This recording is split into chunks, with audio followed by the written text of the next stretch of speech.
Bien, vamos a Mateo, capítulo 16, para continuar a donde lo habíamos dejado. Lo último que vimos fue el inicio del capítulo 16, ¿no? Y habíamos visto cómo los fariseos y los saduceos se habían unido para tentarle, ¿no? Y que estos dos grupos no es que eran amigos, eran gente que ni siquiera se llevaban, ¿no? Eran gente que no tenían, no opinaban igual para nada. Eran enemigos entre ellos mismos, sin embargo, el malo y el malo se pueden unir juntos contra el bueno, ¿no? Así que se unieron los fariseos, que tenían un pensamiento casi netamente religioso, con los saduceos, que eran más por el lado político, y habían atacado al Señor. Y el Señor, bueno, como ya vimos la otra enseñanza, les respondió, ¿no? En cuanto a la demanda de una señal. Y continuamos en el versículo 5. Pero antes de pasar al capítulo 5, quiero que leamos el final del versículo 4, Mateo 16, 4. Ven que dice, y dejándolos se fue. ¿Lo ven? ¿Lo tienen? Ahí comenzaría realmente la historia para que podamos entender, ¿no? De ahí vamos a leer desde ese pasaje hasta el versículo 12. Dice así. Bueno, empezamos así. Y dejándolos, se fue, ¿no? Viendo lo que pasó la otra vez, el Señor los dejó y se fue. Llegando sus discípulos al otro lado, se habían olvidado de traer pan. Y Jesús les dijo, mirad, guardaos de la levadura de los fariseos y de los saduceos. Ellos pensaban dentro de sí diciendo, esto dice porque no trajimos pan. Y entendiéndolo Jesús les dijo, ¿por qué pensáis dentro de vosotros, hombres de poca fe, que no tenéis pan? ¿No entendéis aún ni os acordáis de los cinco panes entre 5000 hombres y cuántas cestas recogisteis? ¿Ni de los 7 panes entre 4000 y cuántas canastas recogisteis? ¿Cómo es que no entendéis que no fue por el pan que os dije que os guardéis de la levadura de los fariseos y de los saduceos? Entonces entendieron que no les había dicho que se guardasen de la levadura del pan, sino de la doctrina de los fariseos y de los saduceos. Amén. Bueno, llegamos aquí a lo que sería, vemos que, por eso le dije ahí cuando empieza, y dejándolos se fue. Acá está bastante resumido, ¿no? Pero en los otros evangelios, en Marco y en Juan, aclara que volvió a cruzar de vuelta el río. Recordemos que había ido a una zona, se llenó de gente, la alimentación de los 5000, lo quisieron coronar de rey y se tuvo que escapar un poco más a los empujones ¿cómo se llama? Con los discípulos. ¿Se acuerdan de eso? Un poco sacándolos a la fuerza a los discípulos, porque hasta los discípulos se habían prendido en querer coronarlo a Jesús como rey. Pasaron el mar, la tormenta en el mar, Jesús camina sobre el agua, llegan del otro lado, la alimentación de los 4000, ¿sí?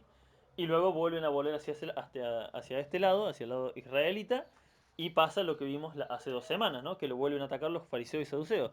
Y dejándolo se fue, en los otros evangelios aclara que nuevamente volvió a cruzar el río, nada más que no de vuelta hacia la misma ciudad, sino hacia otra zona, ¿no? Eh, no el río, perdón, el mar. Eh, el mar de Galilea no es que lo cruzabas como un río, ¿no? Que tenía un par de cuadras, no, era largo, seguramente tenía kilómetros, y desde ahí se podían acceder a varias ciudades. Entonces ahora se fue nuevamente hacia otra ciudad, también nuevamente pagana, ¿no? Una ciudad que no era israelita. Y acá, y eso así es con esa introducción, ¿no? Que dice, y dejándolos se fue, comienza lo que sería el cuarto y último retiro de Jesús con sus discípulos. ¿Sí? ¿Se acuerdan que habíamos dicho que ya habían tenido varios retiros? El primer retiro lo tuvo el Señor Jesús solo, que fue en el desierto, ¿sí? Cuando hizo el ayuno de 40 días, ¿sí? Ahí fue el primer retiro de Jesús. Luego tuvo un segundo retiro con los discípulos y se llenó de gente. Luego se apartaron nuevamente, tuvo otro retiro, ¿sí? Retiro no lo tenemos que entender como lo entendemos a veces los cristianos, porque a veces retiro lo pensamos como un evento especial en el cual nos retiramos a un lugar a escuchar la palabra. Retiro literal, se retiraba a un lugar para estar solo, para enseñar a sus discípulos, para estar en comunión. Eso es un retiro de verdad. ¿No? Muchos de los eventos que se hacen hoy en día, que hay hasta bandas invitadas, eso no son retiros, son congresos, que no tienen por ahí, si lo haces bien, no tienen nada de malo, pero eso no es un retiro. Un retiro espiritual es verdaderamente retirarte a un lugar donde lejos, sin conexión, sin nada, puedas enfocarte en la palabra de Dios, en la oración, en la comunión con los hermanos. Eso es un retiro de verdad. Bueno, eso es lo que hacía el Señor Jesús con sus discípulos. Recordemos cuál era la misión del Señor, aparte de obviamente el morir en la cruz, era preparar a los discípulos para que cuando el Señor muriera y resucitara, quedaran los discípulos para evangelizar, ¿no? Entonces este es el cuarto retiro y es el último. Y este va a ser, en cuanto a enseñanzas, ¿no? Y en cuanto a lo que dice la palabra de Dios, el más largo y al mismo tiempo el más privado entre ellos. Este, al menos este, el retiro en el cual el Señor por fin logró estar solo con ellos. Y varias de las enseñanzas, a partir de esta misma que vemos hoy, en adelante, varias enseñanzas van a ser conversaciones privadas entre ellos. Ya no están ni los fariseos cerca, ni los otros de otro pueblo, nadie. Están solamente los discípulos y el Señor. ¿Sí?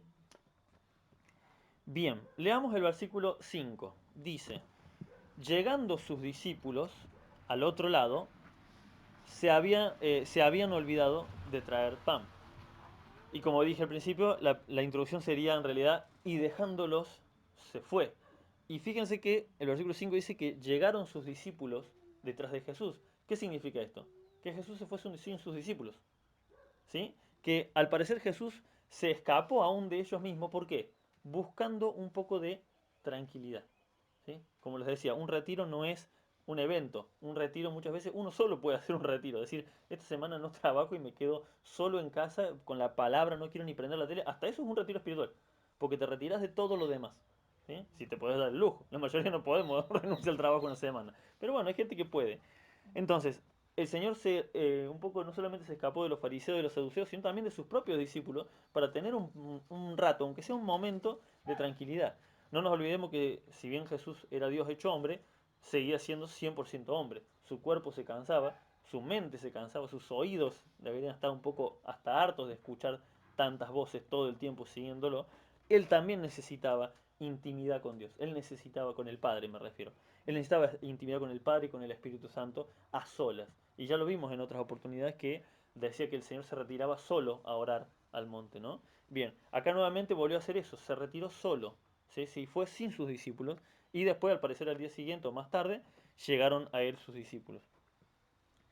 El Señor necesitaba esta intimidad con el Espíritu Santo que solamente la da, ¿qué cosa? La soledad y el silencio. ¿Sí?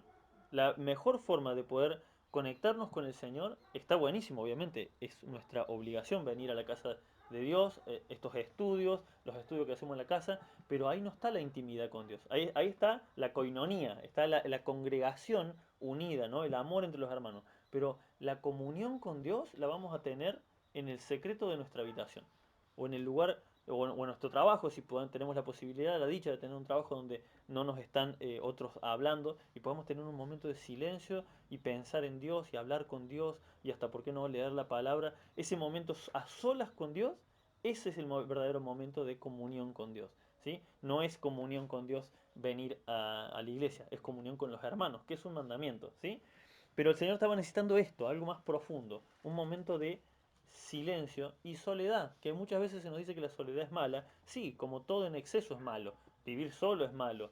Todo el tiempo es no tener amigos, no congregarse, ¿no? Una vida totalmente solitaria. Y sí, eso afecta, termina afectando a la psiquis y la gente termina haciendo locuras cuando pasa tanto tiempo en soledad.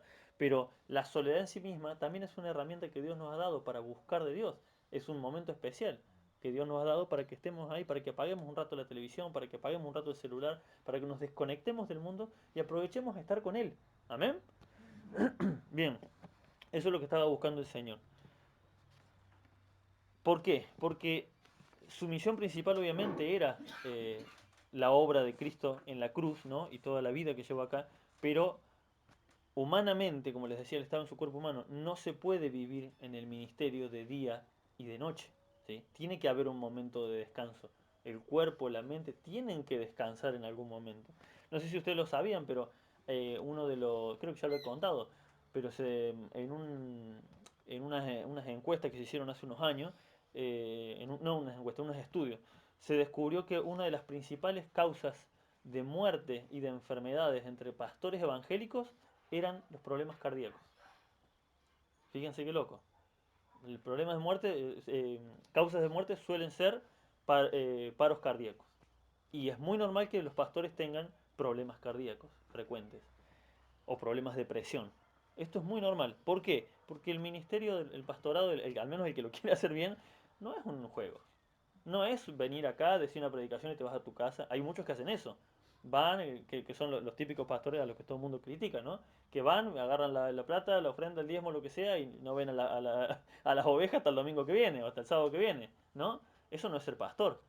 Ahora están los otros, así como están los chantas, están los otros, los que verdaderamente abocan su vida al ministerio, pero lamentablemente muchos no saben darse ese tiempo, darse esa pausa, ese respeto a sí mismo y decirle a los hermanos, este día necesito estar en soledad, así que necesito que no me llamen, ese día necesito verdaderamente estar en casa para mi familia, necesito un tiempo de recreación. Hay pastores que se abocan su vida al ministerio y terminan con la cabeza atrofiada, porque la vida entera fue el ministerio y no se puede vivir de esa manera.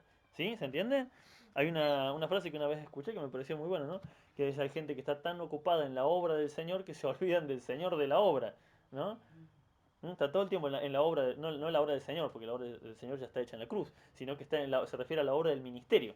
Todo el tiempo en el ministerio, todo el tiempo en la predicación, todo el tiempo atento a qué hacen los músicos, atento a si el grupo de evangelización está haciendo esto, está haciendo lo otro, si los hermanos están siendo visitados. El pastor está en todo. Esos pastores están en todo el tiempo.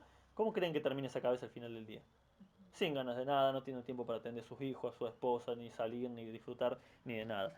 Es muy importante aprender a darnos el tiempo, porque está en el mismo Proverbios, dice que hay un tiempo para todo. ¿Sí?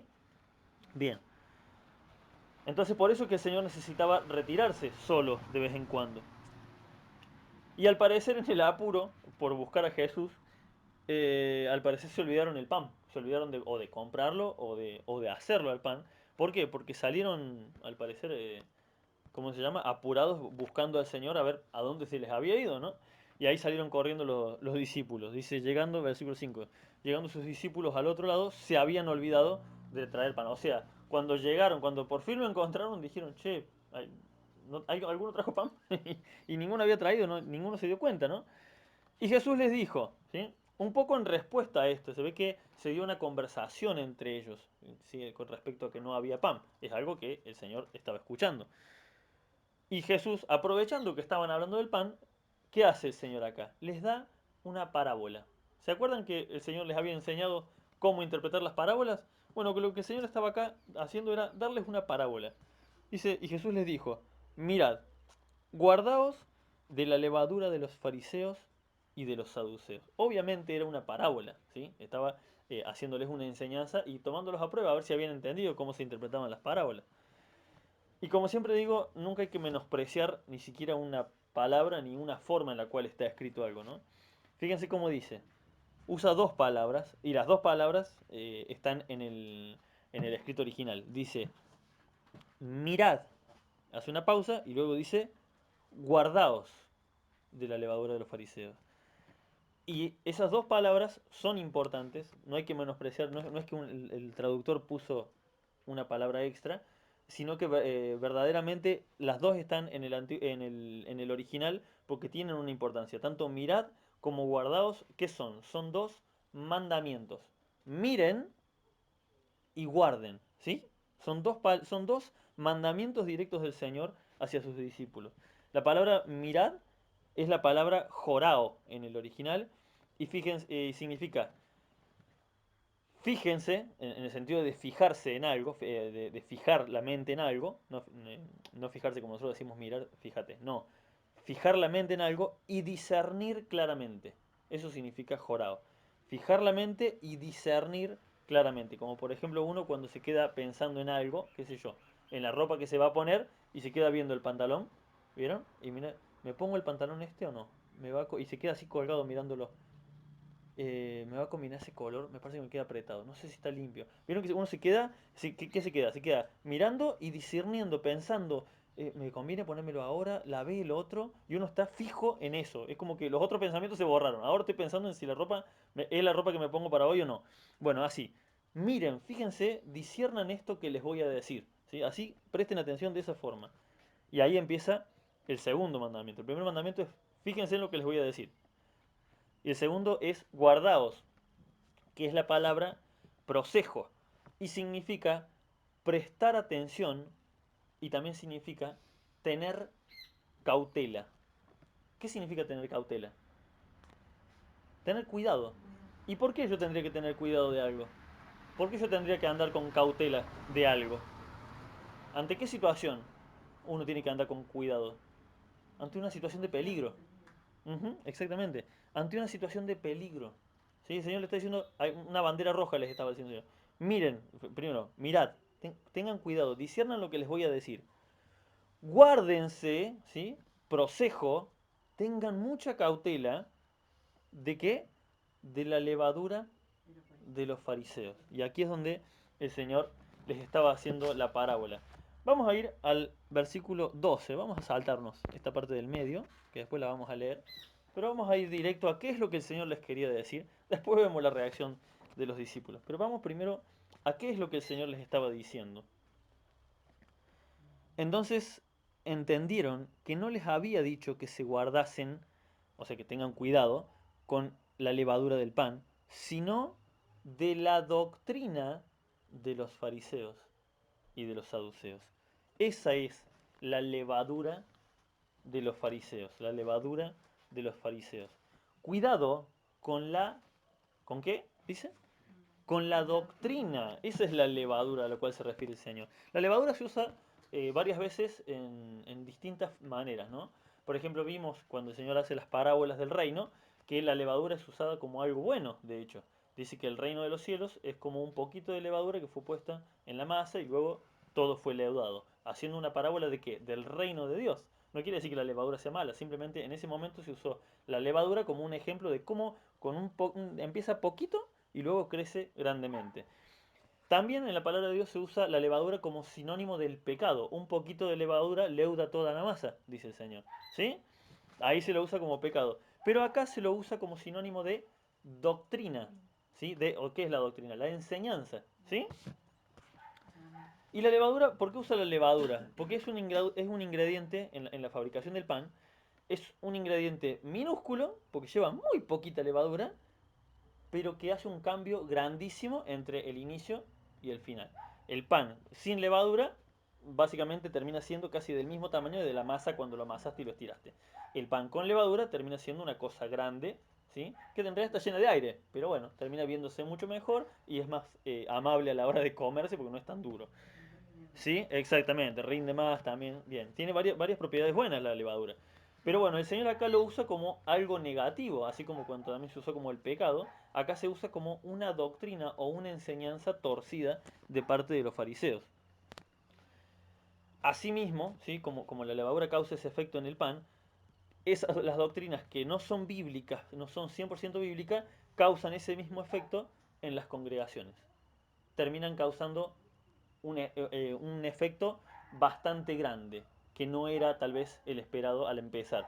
Un poquitito de insana doctrina en la iglesia puede hacer que hermanos se vayan y se pongan una iglesia aparte, que otros empiecen a hacer cosas en desorden. Por ejemplo, les pongo dos ejemplos, uno fuera de la iglesia evangélica y otro dentro de la iglesia evangélica, para que, para que veamos que somos justos. Uno fuera de la iglesia evangélica, los testigos de Jehová. ¿De dónde sale la doctrina de los testigos de Jehová? Bueno, nace de, según tengo entendido, ¿no? Nace de la mala interpretación de un versículo. Un solo versículo fue el que se interpretó mal en su origen y en base a ese versículo, en vez de tratar de entender qué quería decir ese versículo, se acomodó toda una doctrina, toda una religión a ese versículo. ¿Cuál es el versículo? El versículo cuando dice, en el principio existía el verbo, o sea, refiriéndose a Cristo, en el principio existía el verbo y el verbo estaba con Dios y el verbo era Dios, ¿sí? Entonces eso nos da a entender qué cosa, que Jesucristo es Dios, que Jesucristo estaba desde antes de la fundación del mundo, estaba con el Padre y Jesucristo es el mismo Dios. Nosotros lo entendemos así. Pero ¿qué pasa? En la traducción en el original, la palabra, cuando dice el verbo estaba con Dios y el verbo era Dios, ellos no tenían una palabra para decir era Dios o era un Dios. En realidad la traducción, la frase podría ser exactamente la misma. Entonces ellos empezaron a pensar, a lo mejor acá dice un Dios, que sería una traducción válida si el contexto diera eso. El problema es que cuando se empezaron a ver en el contexto lo que quería decir, todo seguía indicando que Jesucristo es Dios, pero no lo quisieron aceptar. Entonces, ¿qué empezaron a hacer? A modificar versículos. a cortarle pedazos, hay versículos que evidentemente están en la Biblia de los Testigos de Jehová, están arrancados, vas a ver un guión, porque no está. ¿Todo por qué? Por un poquito de levadura. Porque uno dijo, che, a lo mejor esto quiere decir esto, esta otra cosa. Y en vez de interpretar bien ese versículo con respecto al contexto de lo que quería decir la Biblia, porque toda la Biblia nos da a entender desde el Antiguo Testamento hasta el final del Apocalipsis que Jesucristo es Dios, no hay otra interpretación, al no querer entender eso, ¿qué pasó? Se leudó toda la masa. Lo que habría que haber hecho es retirar esa levadura, ese poquito de doctrina extraña, decir, no, no, no, para, esto se está yendo de las ramas, por las ramas, chao. Desechemos este pensamiento porque no está bien. Así como tuvieron que hacer los judíos, un pensamiento que tenían los judíos era que la salvación solamente era para el pueblo de Israel. Cuando se dio el concilio de Jerusalén, ellos se reunieron, estudiaron la palabra y que terminaron concluyendo. De manera que también a los gentiles, o sea, nosotros, de manera que también los que no son judíos pueden ser salvos. Lo aceptaron y empezó a ser parte de la doctrina fundamental. La salvación es universal, no es solamente para el pueblo de Israel, es para todos. Eso es lo que hay que hacer en realidad, pero el problema es que las iglesias muchas veces no tienen la humildad, los pastores no tienen la humildad para juntarse entre todos y decir, che, ¿en qué estamos errando? Es difícil decir, che, yo estoy errando en esto. ¿No? Esta doctrina capaz que siempre la estoy 20 años predicándola mal. ¿A quién le gusta decir eso? A nadie. ¿Sí? Bueno, entonces el Señor les está diciendo eso. Tengan cuidado de esas pequeñas cositas, esas pequeñas doctrinas extra bíblicas que entran en la congregación y pueden causar estragos. Dije ejemplo de afuera y ahora ejemplo de adentro, un ejemplo de la misma iglesia evangélica. Habrán visto este tema de, gracias a Dios, bueno, en la congregación de los hermanos libres y los bautistas no he visto que pase nunca, pero tristemente en la otra rama, ¿no? La que es la pentecostal, suele ser la que más hay más un poco de desorden, podríamos decir, ¿no? Porque muchas iglesias predican, vos escuchar la predicación y está 100% correcta. Ahora, hay ciertas cosas que no son muy correctas. Por ejemplo, se habrán escuchado el tema de la risa santa, ¿no? Que están todos orando y de golpe empiezan todos a reírse, a carcajadas y dicen que el Espíritu los tomó a todos. ¿De dónde vino eso? ¿Saben de dónde vino eso? Bueno, vino de un hermano que una vez en un testimonio contó que un predicador importante que contó, yo me enteré ahora hace poquito de eso. Este hermano contó de que él cuando él oraba en lo personal, a veces sentía ganas de reírse y se reía. Y le entraba el gozo y se reía. Pero él estaba contando una anécdota personal de su intimidad en oración con Dios. Se tomó eso como doctrina y chao, empezó el desorden dentro de la iglesia. ¿Y qué pasó? Empezaron a agarrar versículos para apoyarse en esto. Cuando el Nuevo Testamento les dicen, en Hechos les dicen que creían que estaban borrachos, que en realidad estaban hablando en otros idiomas, ellos dicen, no, ven que el Espíritu Santo causa una sensación de embriaguez. No es cierto.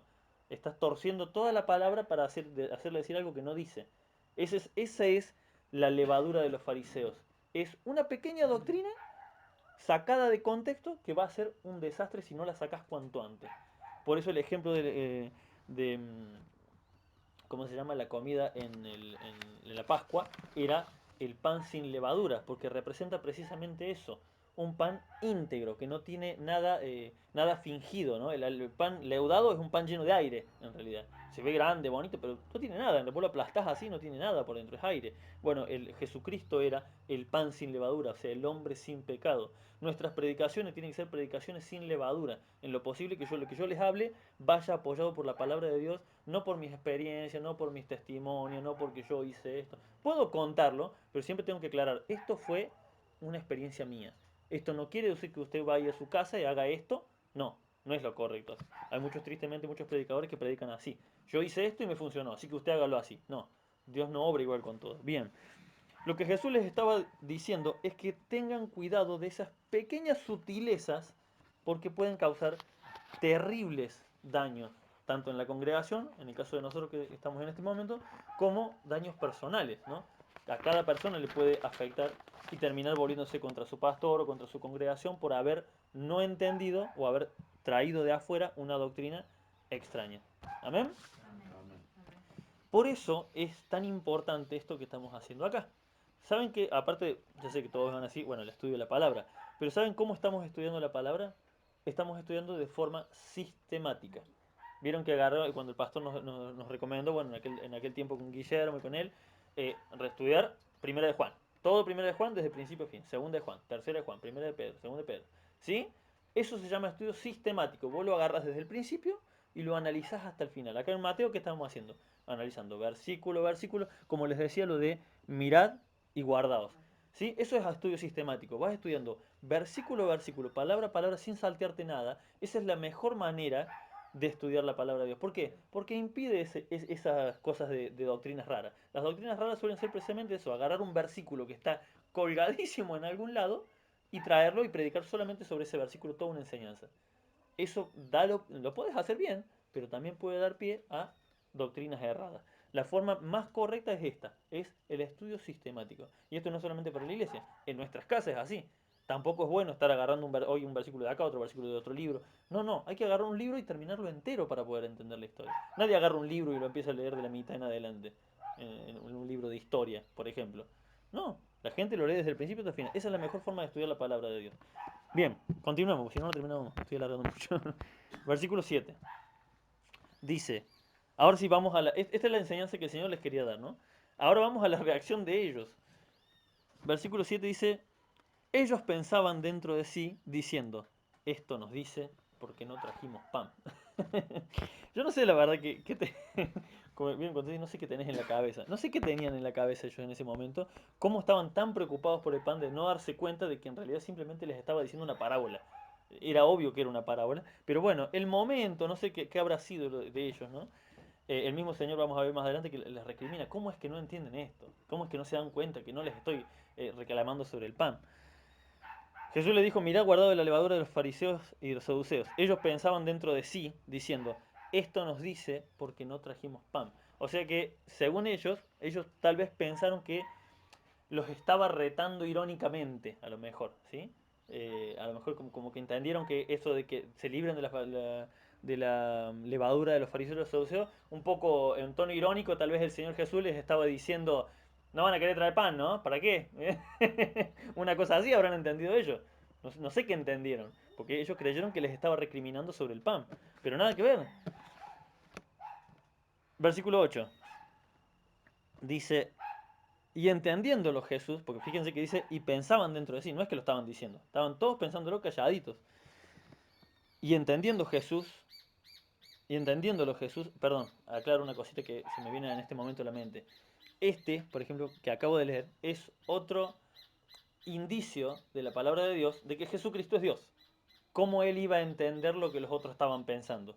Solamente Dios puede hacer eso, porque él escudriña lo más profundo del corazón, ¿sí? Porque ellos no estaban diciendo, dice, pensaban dentro de sí. Y en el versículo 8 dice, y entendiéndolo Jesús. O sea, claramente nos da el indicio de que Jesucristo es Dios. Y entendiéndolo Jesús les dijo, ¿por qué pensáis dentro de vosotros, hombres de poca fe, que no tenéis pan?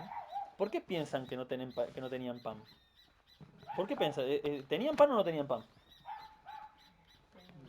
¿Qué dicen ustedes? ¿Había pan o no había pan? Ellos no habían traído pan, pero el Señor les dice, ¿por qué piensan que no tienen pan? Bueno, el por qué les dice esto, acá lo vamos a tener que ir a Juan, capítulo 6. Vamos al Evangelio de Juan, capítulo 6. Hay un problemita con el hecho de... No es un problema, en realidad por eso hay 4 evangelios distintos. Hay detalles que a Mateo se le pasaron, pero los anotó Marcos. Hay detalles que a Marco también se le pasaron, pero Juan los anotó. Además, el libro de Juan es uno de es el evangelio más distinto a todos, ¿no? Y Juan rescata algo que a nosotros se nos pasó en el estudio de lo que estuvimos viendo. En Juan capítulo 6, si vemos el título, lo que tiene Reina Valera, dice alimentación de los 5000, ¿sí? Volvemos uno o dos capítulos atrás de lo que estamos viendo en Mateo. Alimentación de los 5000. Si vemos un poquito más adelante, dice Jesús anda sobre el mar, en el versículo 16. Versículo 22. La gente busca a Jesús. Este pasaje que la gente busca a Jesús no está en Mateo, en lo que estudiamos. Y en el versículo 35 hay algo muy interesante que el Señor les dice. Acá a partir del versículo 25, viene un grupo de judíos a buscarlo y el Señor Jesús les recrimina. Dice, ustedes me buscan solamente porque comieron hasta hartarse, ¿no? Cuando multiplicó los panes. Pero acá, en el versículo 35 les dice, algo clave para que podamos entender a qué se está refiriendo con lo que acaba de decir, por qué decís que no tenés pan. Versículo 35. Jesús les dijo, yo soy el pan de vida. Y esto está hablando de cuándo? De cuando pasó lo de la alimentación de los 5.000 y lo que pasó, lo de que cruzó el mar. ¿Sí? O sea, antes de lo que estamos leyendo en Marcos. Jesús le dijo, yo soy el pan de vida. El que viene a mí nunca tendrá hambre y el que en mí cree no tendrá sed jamás. O sea, el Señor les está diciendo, ¿por qué dicen que no tienen pan si yo soy el pan de vida? ¿Se entiende ahora el contexto? ¿Sí? Es muy importante estudiar los 4 evangelios por separado porque precisamente cada uno nos aporta detalles que se nos habría pasado por completo. ¿Por qué le recriminan? ¿Por qué dicen hombres de poca fe? ¿Por qué dicen que no tienen pan? ¿No entienden que yo soy el pan de vida? ¿Sí? ¿Se entiende? Versículo 9. Así ya concluimos. Dice, ¿no entendéis aún? ¿Ven lo que yo le decía que el Señor? También un poco, esta frase como que expresa ese, un poquito de enfado, un poquito, no sé si llamarle desilusión de parte del Señor, de cómo puede ser que todavía no estén entendiendo. Ya les expliqué cómo funcionan las parábolas. ¿Cómo puede ser que todavía estén pensando en esta soncera? No tiene sentido. No entienden aún, tiene que entender. Ayer le decía eso a mi mujer cuando leemos los pasajes bíblicos, tenemos que leerlos con el enfoque y con el énfasis que el que lo escribió. ¿Con qué intención? Este es el enfoque. No entienden aún. ¿Sí? ¿Se entiende el enojo? ¿No entienden aún? ¿Ni os acordáis de los 5 panes entre 5.000 hombres y cuántas cestas recogiste? ¿Sí? Hay un poquito de enfado. No es una pregunta muy amable de parte del Señor Jesús. ¿Sí? Cuando le dice, ¿no entendés? Cuando a vos te dicen así, ¿cómo te lo dicen? No te lo dicen amablemente. ¿No estás entendiendo? ¿No te entra en la cabeza? ¿No entendéis aún? ¿Ni os acordáis de los... ¿Hace cuánto pasó? ¿Hace un par de días? ¿Un par de semanas? ¿No os acordáis de los 5 panes entre 5.000 hombres? ¿Y cuántas cestas recogiste? ¿Se acuerdan cuántas cestas recogieron? 12. ¿Sí? Ni de los 7 panes entre 4.000. ¿Y cuántas canastas recogiste? ¿Cuántas recogieron? 7. ¿Sí? ¿Cómo es que no entendéis que no fue por el pan que os dije que os guardaseis de la levadura de los fariseos y de los saduceos? ¿Cómo puede ser que después de que les enseñé las parábolas, que después de que vieron la multiplicación de los panes a los 5.000, después vinieron los 4.000 y volvieron a preguntar, ¿y de dónde vamos a sacar pan para tanta gente? Y el Señor les dice, ¿otra vez? Y les multiplica los panes. Y ahora otra vez les dice, ¿no se acuerdan que yo multipliqué los panes? ¿Y ustedes están preocupados porque en este momento se olvidaron de traer pan? A tal punto que no están prestando atención a la enseñanza que les quiero dar. ¿Sí? El Señor estaba tratando de hablar de una enseñanza sobre la doctrina de los fariseos, pero ellos estaban tan metidos en la necesidad física del pan de ahora, ¿no? Que no estaban prestando atención. Entonces, esta pregunta del Señor lleva un poco ese énfasis, ¿sí? Es un poquito de enfado tenía con respecto a los discípulos, porque no estaban entendiendo, no estaban progresando como uno tiene que progresar. Y a pesar de que lo veamos así, no es que los discípulos sean exageradamente cabeza dura, es que en realidad todos somos así, ¿sí? Todos somos así. Qué rápido nos olvidamos de las cosas buenas que Dios hace por nosotros, que apenas viene una nueva necesidad, ya estamos nuevamente quejándonos delante de Dios. ¿Es así o no es así? ¿Mm? Qué rápido nos olvidamos de todas las buenas obras que Dios hizo con nosotros. Por eso es importantísimo, y con esto termino, es importantísimo inundar nuestras vidas de la palabra de Dios. Por eso es importantísimo ese retiro que hizo el Señor. Es el retiro lo busquemos a la forma en la que nosotros lo podemos hacer. Obviamente no todos se pueden ir a un monte, pero es importantísima esa privacidad con Dios, esa intimidad con Dios. Porque es ahí donde crecemos, es ahí donde entendemos las cosas. ¿Sí? Versículo 12, y termina. Dice, entonces, ahora sí lo leemos de nuevo, pero ya entendiendo todo, ¿no? Entonces, recién acá que les hizo esta retrimenda, ¿no? Entonces entendieron que no les había dicho que se guardasen de la levadura del pan, sino de la doctrina de los fariseos y los saduceos. Amén. ¿Se entendió? Se entendió. Gloria a Dios. Señor les bendiga.